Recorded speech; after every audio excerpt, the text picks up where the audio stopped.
చూసాను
మాకు ఇల్లు కూడా లేదు సార్.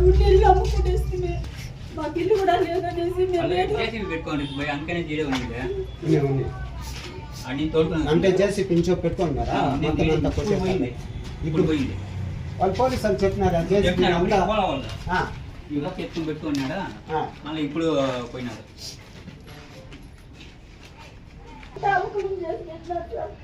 అన్ని కొత్త పనులు అంతా చిత్తూరు మాల్పల్లి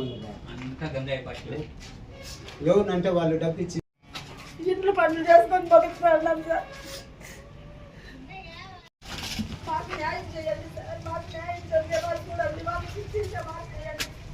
రాషంతా కూడా సిమెంట్ ఈ రేక్ ఎత్తి కాలంలో పారేసింది. ఈడ అడ్డం పెట్టింది పిల్లలు పడిపోతారని.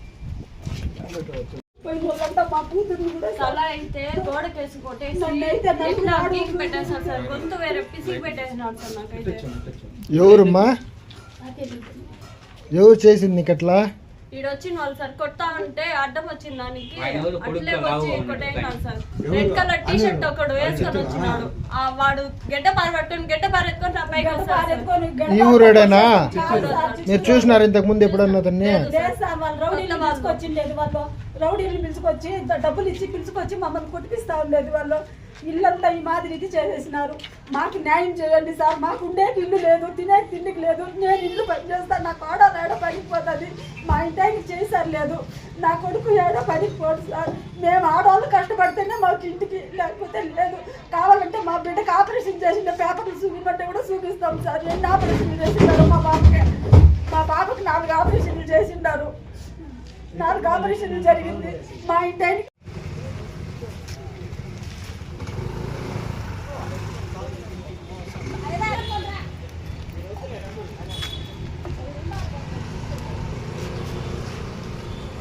వచ్చి వాళ్ళు రాళ్ళు ఎత్తుకొని నిదానంగా మాట్లాడుతూ ఉండండి, మాట్లాడుతూ గడపారులు ఉండండి ఉంటే అంటారు. దాంట్లో ఎత్తి వాళ్ళు పగలగొట్టి జిట్లు పట్టుకొని లాగిందని రాళ్ళు ఎత్తి జల్లిరాళ్ళు ఎత్తి కొట్టేకొచ్చి ఎవరు కొట్టినారు? చిత్తూరు ఇంకా చిత్తూరు వచ్చింది. ఇంకా వచ్చిన వాళ్ళు నలుగురు కొట్టారు సార్. 100 అంటే బయట నుంచి పిలుచుకొచ్చింది వాళ్ళు 10 మంది బంధువులు అంటే వాళ్ళ చిన్నమ్మ వీళ్ళ చిన్నమ్మ ఒకటి ఉంది, వాళ్ళ చిన్నమ్మ కూతుర్లు ఉన్నారు. కూతుర్లు ఉండాలి. మిగతా అంతా వాళ్ళు డబ్బు ఇచ్చి కొనుక్కొని డబ్బు వచ్చిన ఇచ్చి మనుషుల్ని మనుషుల్ని తీసుకొచ్చి మమ్మల్ని ఒక ఇది కొట్టించినారు చేపిస్తాం. సార్. ఎందువల్ల కొట్టినారు? మా ఇల్లు మాది సార్, మేము డబ్బు పెట్టి డబ్బు కొనుక్కున్నాం పెట్టి సార్. కొనుక్కున్నాం. వాళ్ళు తోడుకోవడాలు కొనుక్కున్నాం. వాళ్ళు కోర్టుకు వేసినారు. వాళ్ళు సరే, కోర్టుకు కోర్టులో వేసినారు, ఉంది, మేము మాకు కోర్టుకు ఇంటికి వేసినాం. ఇల్లు లేదు, మాకుండేకి ఇల్లు లేదనేసి మేము రేట్లన్నా వేసుకొని ఉంటాము. మా ఇంటికి చేయి దెబ్బ తగిలింది. నా కొడుకు బిడ్డకి ఆపరేషన్లు 6 లక్షలు 7 లక్షలు ఖర్చు పెట్టుకొని ఆపరేషన్ చేసుకొని వచ్చింది సార్. మాకు ఉండేకి ఇల్లు లేదని రేకులు వేసుకొని 2 రోజులు దాంతోనే ఉంటాం అనుకుంటే మమ్మల్ని ఇట్లా బట్టి ఈడ్చి కొట్టి కొనేకి అది ఎవరు? అమ్మేకి అది ఎవరు? కొనేకి నువ్వెవరు? మా సొత్తు ఎంత అంట. దౌర్జన్యం చేసినారు సార్. మగుని సొత్తు భార్యకి హక్కులేదంట, తోడుకోవడానికి హక్కు అంట. మొగుడు సొత్తు పెన్నాం కట్టలేదంటే వాళ్ళ పెన్నాం మాకు అమ్మింది, మేము తీసుకున్నాం సార్. డబ్బు ఇచ్చి తీసుకొని అన్ని రికార్డు ఎంతకు రాసుకొని నేను మేము 2,55,000 55,000 ఇప్పుడు ఇచ్చినాం సార్. ఆయన బతికుండే శ్రీనివాసులు బతికుండగానే 2 లక్షలు ఇచ్చినాం సార్. ఆయన చచ్చిపోయినాక వాళ్ళ పెన్నానికి 2,55,000 ఇచ్చినాం సార్. డబ్బు ఇచ్చి రాసుకున్నాం. పేపర్లు కూడా ఉన్నాయి. ఎప్పుడు తీసుకోండి అది మా మీరు ఎన్ని రోజులు తీసుకొని? మేము తీసి కూడా అయిపోయి సార్ 6-7 ఏళ్ళు అయిపోయింది మేము తీసి కూడా. మనం మాట్లాడే 6-7 ఏళ్ళు అవుతుంది. ఇప్పుడు మనం రాపించుకొని వచ్చిందనో 3 ఏళ్ళు 4 ఏళ్ళు అయింది. 3 సంవత్సరాలు అవుతాయి. మనకేమో పేపర్ సార్ అన్ని దిగ్గేటి ఆమె దగ్గర నుంచి మేము రాకిచ్చి ఉంటుంది సార్. ఇది నాకు రాకిచ్చింది సార్ అమ్మ. ఇది సార్ నేను మేమేం అబద్ధం చెప్పలేదు. 2,55,000 పెట్టినాము. అంత ముందు వాళ్ళు మొదలున్నప్పుడు 2 లక్షలు ఇస్తే అది వద్దనేసినారు. మళ్ళీ 2,55,000 ఇచ్చినాం సార్. ఇప్పుడు మాకు సంబంధం లేదంటారు. మేము డబ్బు పెట్టి కొనుక్కొని బాడిగలు కట్టాలంటే మేము లేని వాళ్ళు సార్. వాటి మీద చెప్పులు కట్టుకునే వాళ్ళు. మేము ఎక్కడి నుంచి మేము కష్టపడి ఎట్ట కట్టుకునేది? వాటి మీద మేము చెప్పులు కుట్టుకునే వాళ్ళు. వాళ్ళు ఈ ఒక్క పేపర్ పెట్టుకొని వాళ్ళ ఒక పేపర్ పెట్టుకొని మమ్మల్ని అంత ఇది చేస్తున్నారు. సొత్తు మాది అంటారు సార్. ముద్ర వేసుకొని సొత్తు మాకు అమ్మిన మాకు ఇచ్చిన అన్ని రికార్డు మాకు మేము కొనుక్కొని 20 మంది దౌర్జన్యంగా ఆయన సంతకం కూడా ఉంది చూడండి సార్. లోకేశ్వరమ్మ మాకు అమ్మిన మాదిరి ఈ ఒక పేపర్ పెట్టుకోండి. బాడిగలు కట్టాలంటే 5 నుంచి కట్టేది సార్. నెలకి 7,000 కడుతున్నాం. తినేకి మాకు తిండికే లేదు. నెలకి 7,000 ఏడు కట్టేదని రేట్లు వేసుకుంటే అన్ని రికార్డు మమ్మల్ని మాదిస్తే వాళ్ళ జాగాలో మేము వేసుకున్నామంటారు సార్. ఇప్పుడు నలుగురు చేరి ఇప్పుడు దూరి 4 ఆడవాళ్ళు నాకు జుట్టు పెట్టి ఈడ్చి కిందికి వేసి దొబ్బి కొట్టినారు సార్.